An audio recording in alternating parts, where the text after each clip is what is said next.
Joining me this morning. Today's topic is going to be about backing up your financial documents. And I know we've all heard about ransomware because we're all on Facebook. That's where you're listening to this. People have had their accounts hacked. We know that there are some negative players out there that are going to try to get access to information. And the fact that many of us are now working from home, it may be that they're trying to intercept information that they may be receiving from their employer, or maybe everything is on your own system. I just wanted to share with you a few tips that might make it a whole lot easier for you to retrieve these documents if you are ever attacked, or if you accidentally delete information and it's not in your trash on your computer system. So I wanted to talk about those things today. So first of all, to truly safeguard your documents, there are three places that you can back them up to. So the first place is to have an external hard drive for your computer system. And you could use that, or you could use a cloud service. You can also have the local storage there directly on your computer system. Um, and the third one is having a brain freeze. Okay. So the external hard drive, the cloud service of your choice, or local storage on your own computer system. But in addition to those three places, there are two outside places that you can take a look at. And one would be a cloud backup service or a cloud storage service. Now, both of those are a little bit different. The cloud backup is a comprehensive way that will allow you to restore all of your files.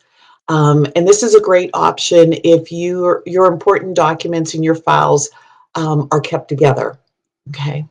Cloud storage will also allow you to store the files in a tight grip using, what do they call it? Encryption codes. So you can incorporate encryption codes into it, which will put another level of protection on it. So, this is just kind of a belt and suspenders type of approach. So let's talk a little bit more about the cloud backup from that standpoint.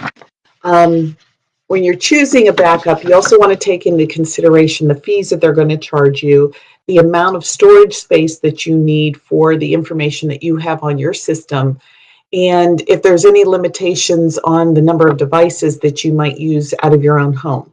Okay, so with the cloud backup, all of that can be incorporated to figure out what the cost is going to be.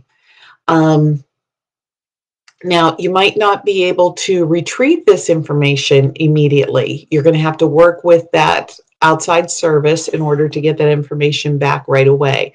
So, if you're saving it to your backup on your computer system, obviously you can retrieve things right away. But with the cloud backup storage system, you might have to wait for their customer service and them to go through the files and bring everything back to you.